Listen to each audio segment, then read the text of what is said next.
Martin, pour-moi ta réaction présentement après cette victoire-là. T'entends les fans du Canadien derrière nous. Comment le coach se sent? Non, c'est sûr. T'arrives à la fin de la ligne d'arrivée puis tu gagnes. C'est spécial pour notre jeune groupe. Moi, je regarde le match à soir. C'était pas un de nos meilleurs matchs. Première période correcte. Deuxième, c'était peut-être la période la plus pire qu'on a jouée durant la série. Puis on était encore dans une bonne place, mais j'ai aimé notre troisième. Comment qu'on a gardé la rondelle, on a continué à jouer, puis à se replacer, pas avoir peur de perdre, foncer pour essayer de gagner, puis être calculé et tout, mais une grosse performance de Dobbs, des gros lancers bloqués enfin aussi, c'est l'effort collectif, les 4 victoires qu'on a eues dans cette série-là, c'est 4 différentes histoires. C'est ça que ça prend. Martin, j'ai tellement trouvé que durant cette série-là, tu t'es adapté, t'as changé, puis avant qu'on te parle, j'étais justement en train de dire que c'était toi un petit peu aussi l'histoire de cette série-là, parce que t'as pris des décisions audacieuses, notamment quand Dak est revenu au centre. Après ça aussi, quand sur cette troisième période-là, t'as monté des mid-off sur la première ligne. Parle-nous de ces décisions-là. Pourquoi t'es plus agressif en série qu'en saison régulière? Ben, parce que, il y a plus d'urgence. On a besoin de résultats. Tu as un feeling qui va t'aider peut-être un petit peu plus à soir, sans retenir personne non plus. Fait que tu essaies de jongler un petit peu. Tu te fais toujours diriger d'une direction, puis tu prends des décisions. Parle-moi, Martin, du calme de Nick Suzuki comme capitaine. On dirait qu'il calme toujours le jeu. Tu le regardes dans des moments critiques, dans ses entrevues d'après-match, gagne, perd, c'est toujours le même ton. Puis j'ai l'impression que dans cette série-là, d'avoir un leader aussi calme, ça l'a aidé grandement. Mais je pense que c'est contagieux. Je pense que ça reflète un petit peu sur comment on se comporte après une victoire ou une défaite. En général, l'équipe, puis ça part avec ça. Hey Martin, je veux qu'on regarde les images ensemble de ton vestiaire présentement. Il y a de l'émotion. Je pense que tu as un groupe. Ensemble, moi, je vois rien. Là. Ah ouais?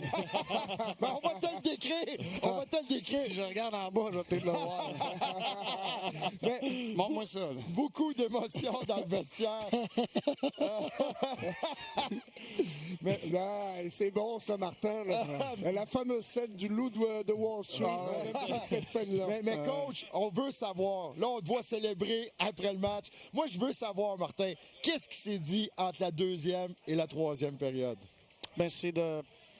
Tu sais, c'était pas de s'en faire on a perdu le momentum complètement, puis c'était une de nos pires périodes de la série. Fait que c'était de reconnaître l'opportunité qui est encore en avant de nous autres, puis d'aller foncer dedans, puis oublier la deuxième. Puis je pense que c'est ça qu'on a fait. Tu nous as parlé avant la série que ton équipe était capable de jouer contre n'importe quel style puis de s'adapter. Puis là, on arrive ici, on a vu une équipe tellement explosive offensivement dans la saison, puis vous fermez le jeu à mort, vous êtes incroyable défensivement, que le switch de mentalité aussi rapidement entre la 82e match puis le premier match des séries, je trouve ça exceptionnel. Qu'est-ce qui a changé dans l'approche? Bien, je pense que c'est pas comme si on a appris ça là, en série. Je pense que durant toute la saison, on avait des bonnes séquences de ça. Je me souviens commencer l'année très, très bon du côté défensif. On a eu des petits creux, on s'est remonté, on a eu des petits creux aussi, mais je pense qu'en général, on est une équipe qui continue à s'améliorer défensivement. Puis quand tu amènes une pression externe de série qui élève tout, qui magnifie,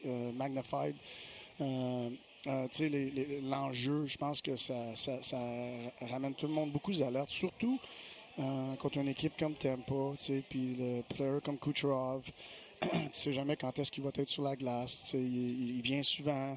T'as pas les derniers changements. Tout le monde, il faut qu'il soit alerte puis il faut qu'il fasse la job. Martin, tu préconises un style de jeu de possession de rondelle. Est-ce qu'en fin de match, quand il reste 10 minutes comme ça, est-ce que t'étais comme nous, t'avais les nerfs qui commençaient à lâcher? Parce que des fois, on trouvait que, par exemple, on revenait beaucoup dans le territoire. Oui, on conserve la rondelle, mais tu trouves pas des fois qu'on prend des risques un petit peu? Ben, ça prend de l'équilibre là-dedans. T'sais. Moi, je pense qu'on peut faire ça sans prendre de risques. Puis je pense qu'à soir, il y a peut-être des fois qu'on a peut-être un petit peu trop de risques, mais moi, j'aime la mentalité de pourquoi leur donner la POC. T'sais, ils ont eu la misère à jouer avec la rondelle en fin de période. Ils ont eu la misère à jouer avec la rondelle en les 10 dernières minutes. Puis je pense, mais ça, si je leur donne la rondelle, les autres, ils reviennent.